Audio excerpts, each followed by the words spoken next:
जय हिंद दोस्तों, आप सभी का स्वागत है हमारे YouTube चैनल बेसिक ज्ञान 2.0 में। दोस्तों, आज के इस वीडियो में देखने वाले हैं सामान्य ज्ञान प्रतियोगी परीक्षा में पूछे जाने वाले महत्वपूर्ण प्रश्न। इसमें कुल 50 प्रश्न रखे गए हैं, तो आप लोग शुरू से लेकर इस अंत तक इस वीडियो को जरूर देखें और आपका स्कोर कितना आ रहा है कमेंट बॉक्स में जरूर साझा करें। वीडियो पसंद आए तो लाइक और शेयर करें। चलें आज का वीडियो शुरू करते हैं। आज का हमारा पहला प्रश्न है, श्रीलंका को पहले किस नाम से जाना जाता था? अगर आपको इसका आंसर पता है तो कमेंट बॉक्स में कर सकते हैं।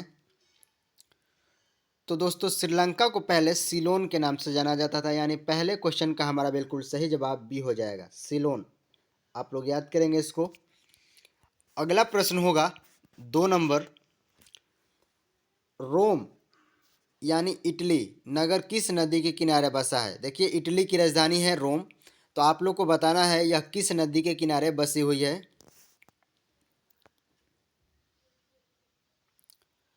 तो साथियों, इटली की राजधानी जो रोम है वो टाइबर नदी, यानी दूसरे नंबर क्वेश्चन का हमारा बिल्कुल सही जवाब डी हो जाएगा।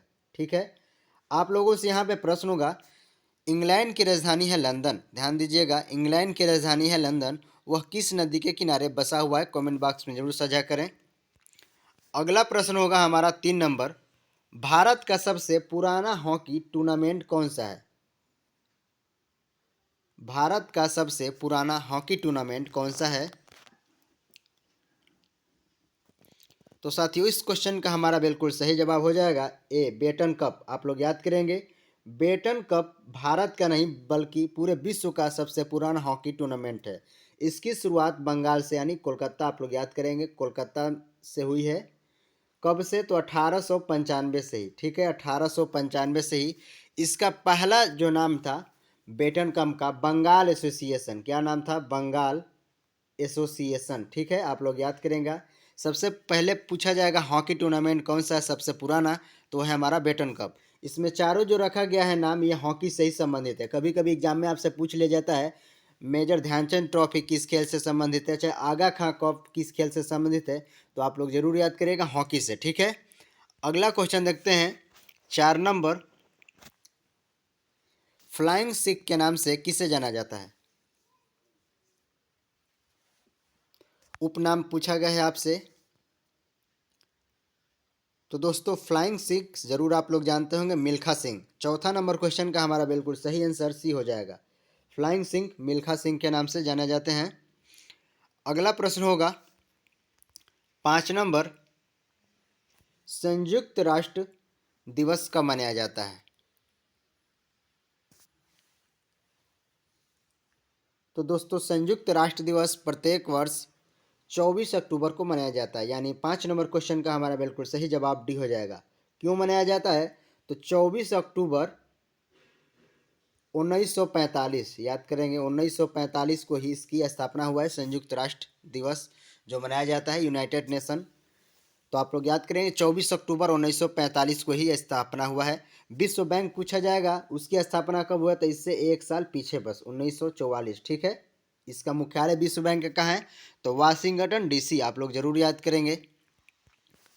अगला प्रश्न होगा 6 नंबर, देश के प्रथम उपराष्ट्रपति सर्वपल्ली राधाकृष्ण जी का जन्म दिवस किस रूप में मनाया जाता है? तो दोस्तों, सर्वपल्ली राधाकृष्ण जी का जन्म दिवस जो है शिक्षक दिवस, यानी 6 नंबर क्वेश्चन का हमारा बिल्कुल सही जवाब सी हो जाएगा। प्रत्येक वर्ष शिक्षक दिवस के रूप में मनाया जाता है। तो आप लोग कमेंट बॉक्स में बताएं शिक्षक दिवस किस दिन मनाया जाता है। देखिए, ऑप्शन देख लेते हैं। बी 1 नंबर, बाल दिवस, ये 14 नवंबर। ठीक है, याद करेंगे आप लोग, 14 नवंबर को मनाया जाता है। डॉक्टर दिवस 1 जुलाई। ठीक है, 1 जुलाई को चिकित्सक डे के रूप में मनाया जाता है। 1 जुलाई को ही जीएसटी दिवस भी मनाया जाता है, जीएसटी। ठीक है, गुड एंड सर्विस टैक्स। आप लोग इसका फुल फॉर्म जरूर याद करेंगे। 1 जुलाई 2017 को जीएसटी की शुरुआत हुई थी भारत में। ठीक है, आप लोग जरूर याद करेंगे। शिक्षक दिवस आप लोग को बताना है कमेंट बॉक्स में। 7 नंबर क्वेश्चन है, जयदेव द्वारा लिखित ग्रंथ निम्नलिखित में से कौन सी है?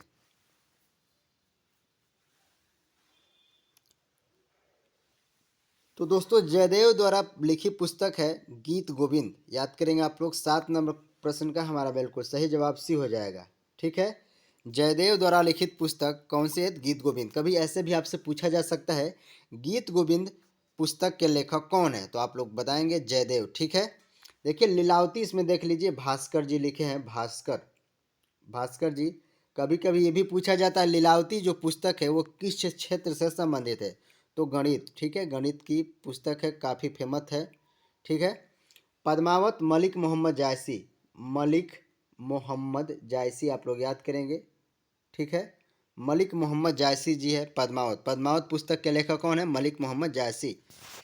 अगला प्रश्न होगा 8 नंबर, लाइफ डिवाइन किसकी प्रसिद्ध रचना है? तो साथियों लाइफ डिवाइन जो पुस्तक है वो अरविंद घोष, यानी 8 नंबर क्वेश्चन का हमारा बिल्कुल सही आंसर सी हो जाएगा। अरविंद घोष की एक रचना है।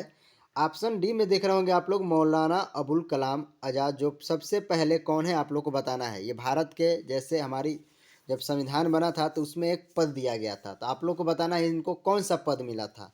इनकी एक पुस्तक है गुब्बारे के खातिर, आप लोग याद करेंगे। ठीक है, और एक और पुस्तक है India wins freedom, India wins freedom, गुब्बारे के खातिर और India wins freedom Maulana Abul Kalam की एक प्रसिद्ध पुस्तक है। आप लोग को ये बताना है इनको जब मंत्री ग्रहण किया गया था तो कौन से एक पद दिया गया था। 9 नंबर क्वेश्चन होगा, धन्वंतरी पुरस्कार किस क्षेत्र में प्रदान किया जाता है?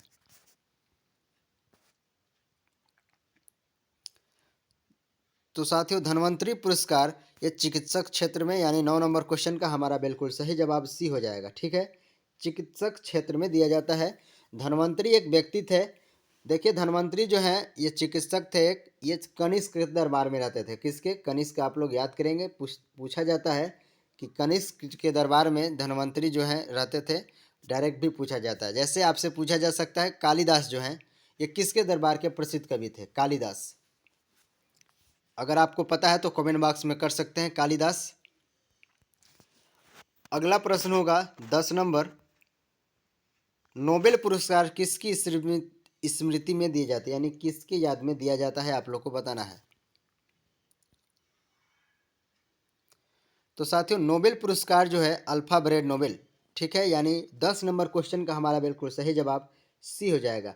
इनकी स्मृति यानी जो मृत्यु हुई थी 10 दिसंबर को हुई थी, इसीलिए प्रत्येक वर्ष 10 दिसंबर को ही दिया जाता है नोबेल पुरस्कार।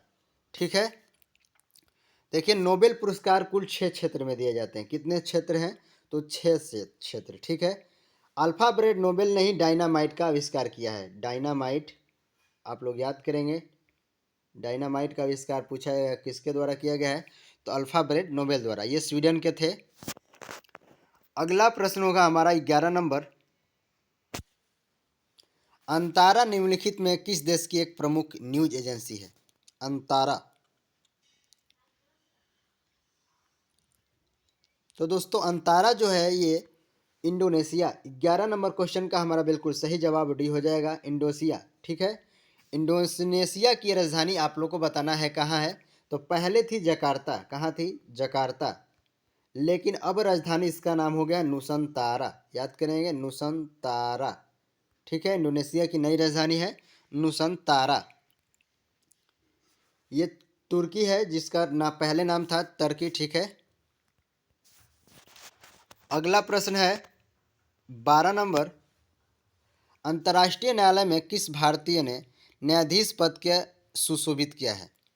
यानी अंतर्राष्ट्रीय न्यायालय में कौन सा व्यक्ति हैं जो न्यायाधीश पद पर रह चुके हैं? तो अभी तक मात्र एक हैं डॉक्टर नागेंद्र सिंह, यानी पहला हमारा बिल्कुल सही हो जाएगा डॉक्टर नागेंद्र सिंह। देखिए अंतर्राष्ट्रीय न्यायालय की स्थापना हुई है 1946 में। कब हुई है? तो 1946 में। और इसका मुख्यालय कहाँ है? The Hague, Netherlands. आप लोग याद करेंगे, द हेग नीदरलैंड में। कभी कभी पूछा जाता है कहाँ पे है, तो नीदरलैंड। अगला प्रश्न होगा 13 नंबर, प्रावधान निम्नलिखित में कहाँ का एक मुख्य समाचार पत्र है? तो दोस्तों प्रवदा जो है रूस की राजधानी है मॉस्को, यानी 13 नंबर क्वेश्चन का हमारा बिल्कुल सही जवाब ए हो जाएगा। ठीक है, रूस का एक प्रवदा मुख्य समाचार पत्र है। ब्रिटेन का देखिए लंदन का जो है राइटर्स आता है कहीं कहीं लिखा। ठीक है, आप लोग याद करेंगे। 14 नंबर प्रश्न होगा, यूनेस्को का मुख्यालय कहाँ स्थित है? तो दोस्तों यूनेस्को का मुख्यालय पेरिस फ्रांस, यानी 14 नंबर क्वेश्चन का भी हमें हमारा सही आंसर ए हो जाएगा। ठीक है, यूनेस्को का मुख्यालय कहाँ पे है? तो पेरिस फ्रांस में। ये हमारा बिल्कुल सही जवाब होगा। विश्व बैंक का मुख्यालय अभी हमने आपको बताया था वाशिंगटन डीसी। ठीक है, अगला प्रश्न होगा 15 नंबर, निम्नलिखित में से किसे केको का देश उपनाम से जाना जाता है?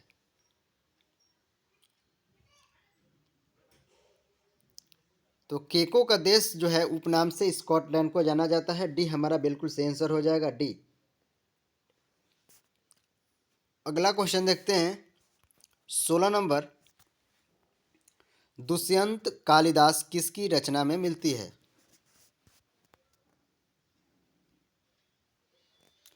तो ये सारे जो देख रहे हैं option A B C D, ये सारे ही जो है रचना ये कालिदास की है। तो पूछा है जो दुष्यंत है ये किसकी रचना में मिलती हैं? तो इसका सही जवाब हो जाएगा हमारा डी, अभिज्ञान शकुंतलम में दुष्यंत का नाम जुड़ा हुआ है। ठीक है, आप लोग जरूर याद करेंगे, काफ़ी फेमस क्वेश्चन है इसका। अभिज्ञान शकुंतलम, मेघदूतम भी ये कालिदास की है, कुमार संभव भी कालिदास, ऋतु संहारम भी ये कालिदास की एक रचना है, नाटक है। 17 नंबर क्वेश्चन होगा, एशियाई विकास बैंक का मुख्यालय कहाँ है? तो साथियों जो एशियाई बैंक का मुख्यालय है वो मनीला, फिलीपींस की राजधानी कहाँ है? तो मनीला में। आप लोग याद करेंगे, डी हमारा बिल्कुल सही आंसर हो जाएगा। इसकी स्थापना कब हुआ है? 1966। ठीक है, आप लोग याद करेंगे। अगला प्रश्न होगा 18 नंबर, शांति का प्रतीक बताना है आपको क्या है? तो काफ़ी इजी सा प्रश्न है। शांति का प्रतीक सफ़ेद कबूतर, यानी सी हमारा बिल्कुल सही आंसर हो जाएगा, सफ़ेद कबूतर। अगला क्वेश्चन देखते हैं 19 नंबर, हजारों झीलों की भूमि के नाम से प्रसिद्ध है। हजारों झीलों की भूमि किस देश को कहते हैं? तो दोस्तों हजारों झीलों की भूमि फिनलैंड, यानी 19 नंबर क्वेश्चन का हमारा बिल्कुल सही जवाब ये हो जाएगा। फिनलैंड को हजारों झीलों की भूमि के नाम से जाना जाता है। नॉर्वे को अर्धरात्रि, आप लोग याद करेंगे, अर्धरात्रि की भूमि अगर पूछा जाएगा कौन सा देश है तो नॉर्वे। नॉर्वे की राजधानी ओसलो, ये भी आप लोग याद करेंगे। अगला प्रश्न होगा 20 नंबर, चंद्रमा पर मानव भेजने वाला प्रथम देश कौन सा है? तो दोस्तों चंद्रमा पर मानव भेजने वाला प्रथम देश है हमारा अमेरिका, यानी 20 नंबर क्वेश्चन का हमारा बिल्कुल सही आंसर ए हो जाएगा। ठीक है, अमेरिका कब भेजा है? तो 1969 पे। 1969 पे नील आर्मस्ट्रांग जो गए थे सबसे पहले चंद्रमा पे। अगला प्रश्न होगा 21 नंबर, पूरे सूर्य ग्रहण कौन सा भाग दिखाई देता है? जब सूर्य ग्रहण लगता है तो सूर्य का कौन सा भाग दिखाई देता है, आप लोग को बताना है। तो दोस्तों सूर्य ग्रहण के समय दिखाई देने वाला भाग किरीट या कोरोना, यानी भी हमारा बिल्कुल सही जवाब होगा। सूर्य ग्रहण हमेशा अमावस्या को लगता है, आप लोग जरूर याद करेंगे, अमावस्या। ठीक है, और चंद्र ग्रहण पूर्णिमा को लगता है। अब सूर्य ग्रहण लगता कैसे है? तो देखिए सूर्य ग्रहण पृथ्वी और सूर्य के बीच में चंद्रमा आ जाती है तो ये सूर्य ग्रहण लगता है। ठीक है, यहाँ पे जैसे पृथ्वी है और यहाँ पे सूर्य है, यहाँ पे बीच में जब चंद्रमा जी आ जाएंगे, ठीक है, चंद्रमा, ये पृथ्वी और ये सूर्य, तो हमारा सूर्य ग्रहण लग जाएगा। ठीक है, और चंद्र ग्रहण कब लगता है? जब बीच में पृथ्वी रहेगी। कौन रहेगा बीच में? तो बीच में पृथ्वी, इधर भी हमारा सूर्य और इधर हमारा चंद्रमा। ठीक है, तो यह हमारा चंद्र ग्रहण होगा। अगला क्वेश्चन होगा 22 नंबर, समतल दर्पण द्वारा बना प्रतिबिंब हमेशा कैसा होता है? तो दोस्तों समतल दर्पण द्वारा बना प्रतिबिंब हमेशा वास्तविक होता है, यानी 22 नंबर क्वेश्चन का हमारा बिल्कुल सही आंसर ए हो जाएगा। ठीक है, वास्तविक एकदम बिल्कुल सीधा स्ट्रेट बनेगा। अगला क्वेश्चन होगा 23 नंबर, दंत चिकित्सक में किस दर्पण का प्रयोग किया जाता है? यानी जो डॉक्टर होते हैं आँख नाक कान चेक करने के लिए सब किस दर्पण का प्रयोग करते हैं? वो लेंस से नहीं होता है, दर्पण होता है। जरूर आप लोग याद करेंगे इस क्वेश्चन को। तो इसका हमारा बिल्कुल सही जवाब अवतल दर्पण। ठीक है, उसमें अवतल दर्पण लगा होता है, तभी तो छोटी वस्तु बड़ी दिखाई देगी हमें। ठीक है, अवतल दर्पण का काम है छोटी वस्तु को बड़ा करके दिखाना। अगला प्रश्न होगा 24 नंबर, मोटर वाहनों के पीछे का दृश्य देखने हेतु किस दर्पण का प्रयोग किया जाता है? तो दोस्तों मोटर वाहन के पीछे का दृश्य देखना है। जैसे आप ये गाड़ी चलाते हुए जा रहे हैं, आपके आगे यहाँ पे एक ऐनक लगा होता है, शीशा, दर्पण। तो इसमें कौन सा दर्पण रहेगा? तो देखिए इसमें दर्पण ऐसा होना चाहिए जो पीछे की बड़ी बड़ी वस्तु को छोटा करके दिखाई दे। तो सिंपल सा है, आप समझ सकते हैं, ये उत्तल दर्पण होगा, यानी हमारा सही आंसर भी हो जाएगा। उत्तल दर्पण का काम है बड़ी वस्तु को छोटा करके दिखाना, और अवतल दर्पण का काम है छोटी वस्तु को बड़ा करके दिखाना। अगला प्रश्न होगा 25 नंबर,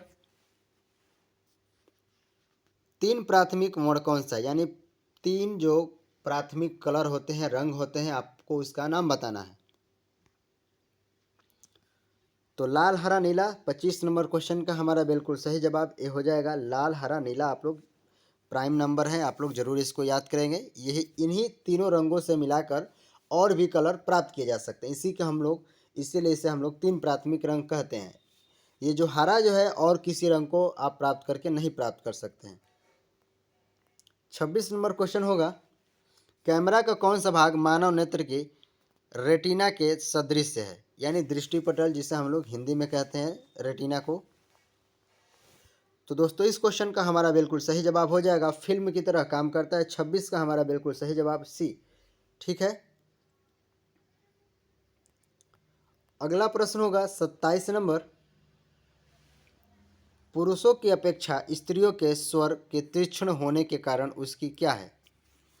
यानी पुरुष की अपेक्षा जो महिलाएं होती हैं उनकी आवाज़ पतली होना, तीक्ष्ण माने पतली होना, इसका वजह आपको बताना है।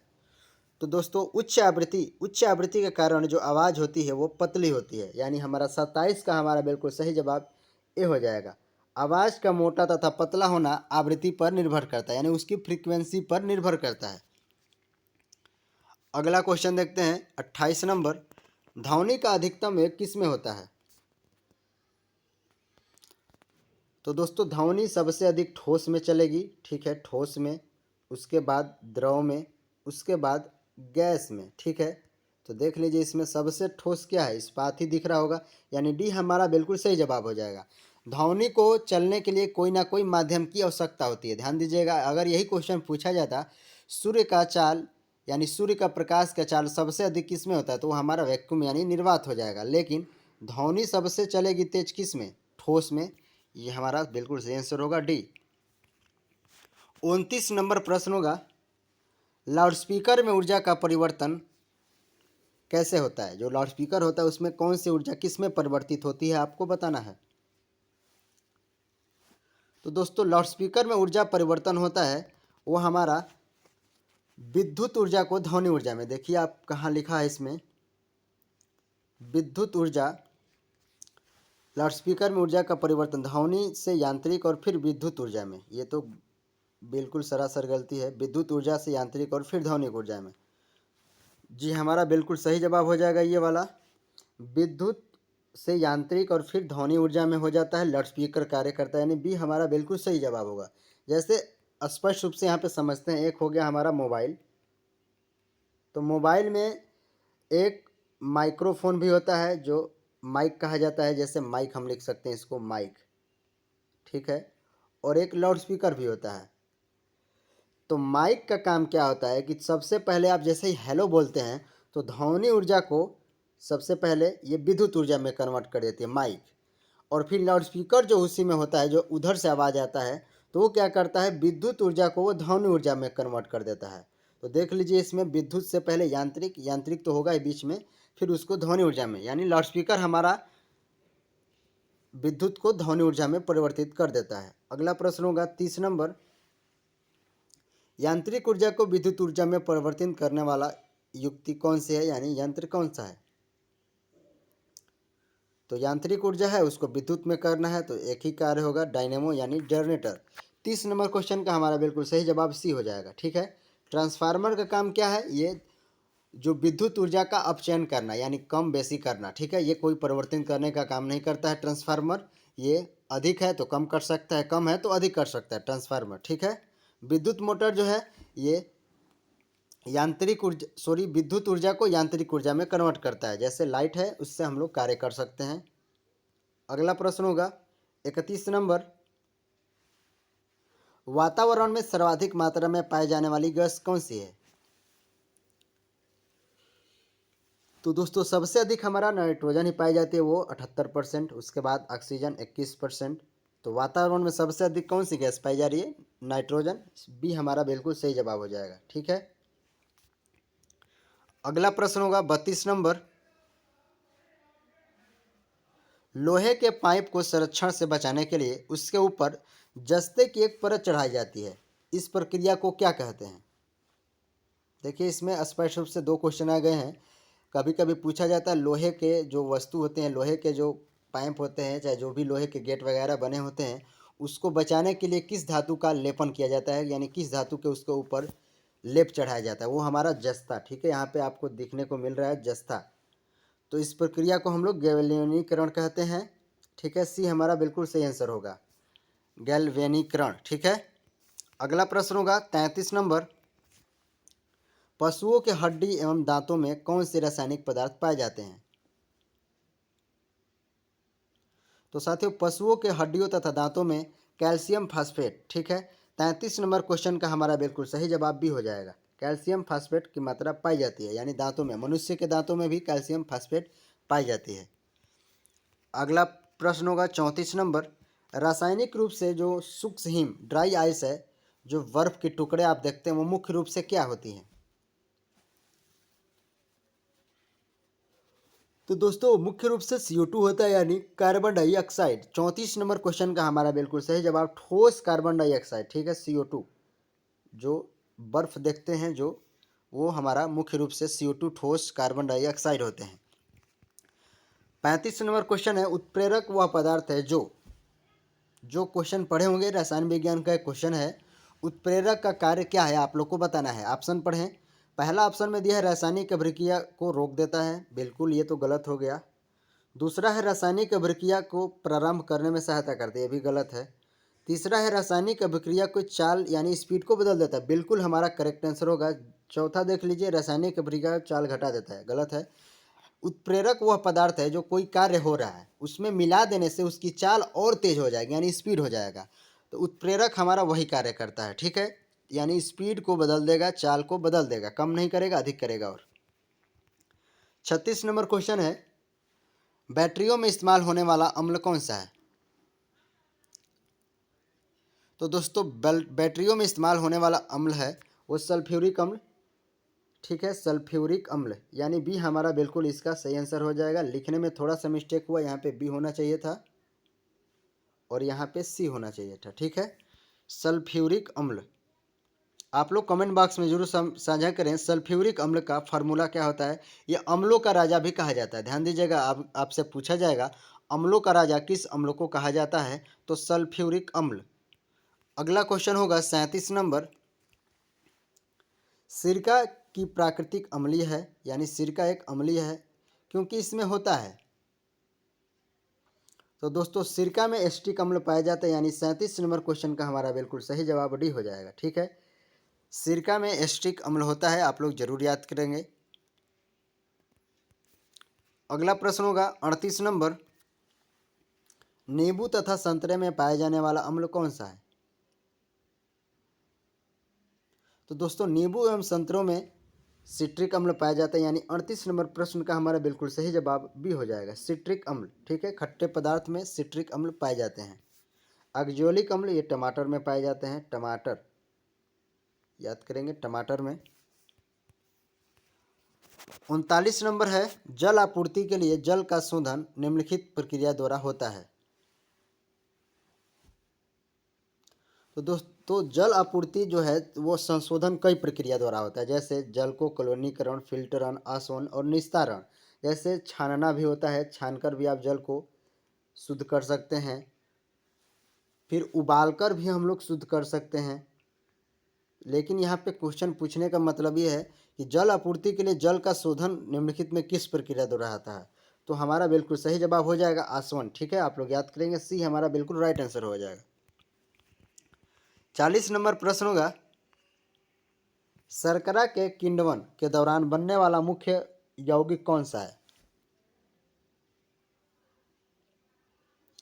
तो शर्करा जब किण्वन के दौरान बनने वाला मुख्य यौगिक है एथिल एल्कोहल। ठीक है, आप लोग याद करेंगे। 40 नंबर क्वेश्चन का हमारा बिल्कुल सही जवाब बी हो जाएगा। ये एनसीईआरटी के डायरेक्ट क्वेश्चन है, ऐसे ही पूछे जाते हैं।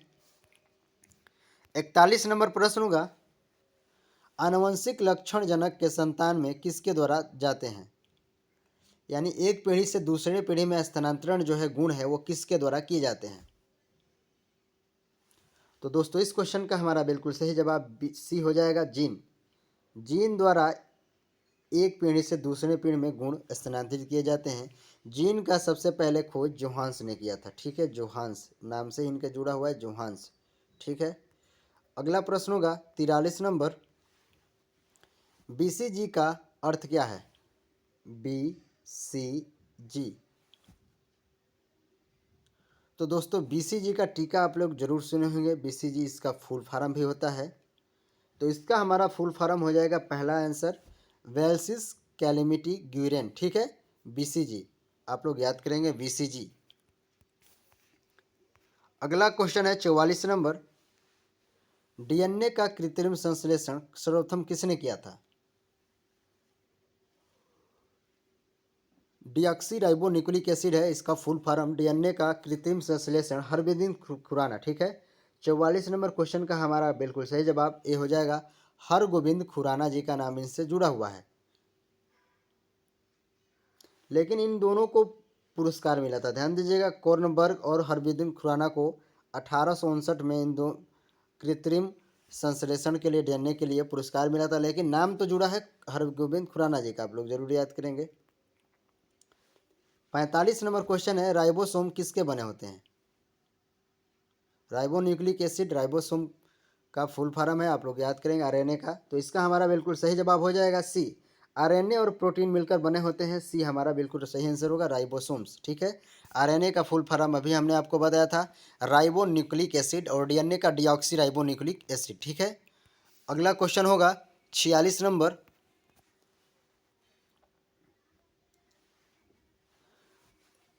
46 नंबर हमारा क्वेश्चन है, निम्नलिखित में से सूत्री विभाजन की सबसे लंबी स्टेज कौन सी है। तो देखिए सूत्री नहीं होना चाहिए, समसूत्री होना चाहिए यहाँ पे, तभी क्वेश्चन बनेगा। निम्नलिखित में समसूत्री विभाजन का सबसे लंबा स्टेज हमारा है प्रोफेज, यानी 46 का हमारा बिल्कुल सही आंसर ए हो जाएगा। ठीक है, ये हमारा बिल्कुल सही आंसर होगा। टोटल 5 स्टेज होता है, तो सबसे लंबा स्टेज जो है प्रोफेज है। अगला क्वेश्चन होगा 47 नंबर, लाइसोसोम आत्महत्या का थैला है क्योंकि उसमें होता है। देखिए क्वेश्चन ऐसे भी पूछा जाता है, आत्महत्या की थैली किसे कहा जाता है। तो लाइसोसोम, लाइसोसोम की खोज किसने किया है, डी डुबे। आप लोग याद करेंगे, डी डुबे। ठीक है, डी डुबे का नाम इनसे जुड़ा हुआ है। तो देखते हैं लाइसोसोम आत्महत्या की थैली क्यों कहा जाता है। तो देखिए जल अपघटन एंजाइम है, परजीवी क्रिया है, भोज्य रिक्तिका है, अपचयी एंजाइम है।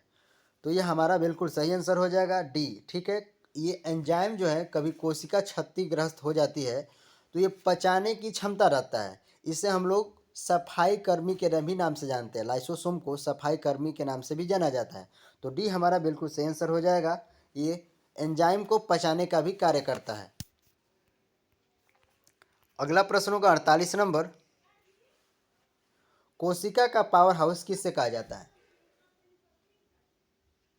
तो दोस्तों कोशिका का पावर हाउस माइटोकॉन्ड्रिया, बी हमारा बिल्कुल सही आंसर हो जाएगा, माइटोकॉन्ड्रिया, इनका खोज करता है अल्टमैन। ठीक है, अल्टमैन जी ने माइटोकॉन्ड्रिया का खोज किया है। कोशिका का पावर हाउस कहा जाता है। आप लोगों को बताना है माइटोकॉन्ड्रिया, ये तो इंग्लिश नाम है, इसका हिंदी नाम क्या है, कमेंट बॉक्स में जरूर साझा कर सकते हैं माइटोकॉन्ड्रिया का। 49 नंबर हमारा क्वेश्चन है, अंतिम रूप से जैविक ऊर्जा किससे प्राप्त होती है? तो दोस्तों अंतिम रूप से जैविक ऊर्जा सूर्य के प्रकाश, यानी 49 का हमारा बिल्कुल सही आंसर हो जाएगा बी। ठीक है, अंतिम रूप से जैविक ऊर्जा, जैसे प्रकाश संश्लेषण होता है तो उसमें सूर्य का सबसे महत्वपूर्ण योगदान होता है। ठीक है, तो अंतिम रूप से जो जैविक ऊर्जा है, जैसे अभी प्रकाश संश्लेषण होता है तो पौधे पानी जल नीचे से ही ले लेते हैं, ऑक्सीजन ले लेते हैं, और जल से ही पानी, जैसे क्लोरोफिल पत्ती में होता है, लेकिन अंतिम रूप से सूर्य ही हमारा मुख्य रूप से प्रकाश संश्लेषण के लिए जिम्मेदार है। ठीक है, अगला क्वेश्चन देखते हैं, और ये हमारा लास्ट क्वेश्चन होगा जो आपके लिए छोड़े जा रहे हैं। तो आप लोग बताएंगे, जो पादप जीवन में केवल एक बार पुष्प धारण करते हैं, यानी पौधे के जीवन में केवल एक बार पुष्प धारण करते हैं, उन्हें हम लोग क्या कहते हैं? आज का वीडियो कैसा लगा कमेंट बॉक्स में जरूर साझा करें, और आपका स्कोर कितना है ये भी जरूर बताएं। धन्यवाद।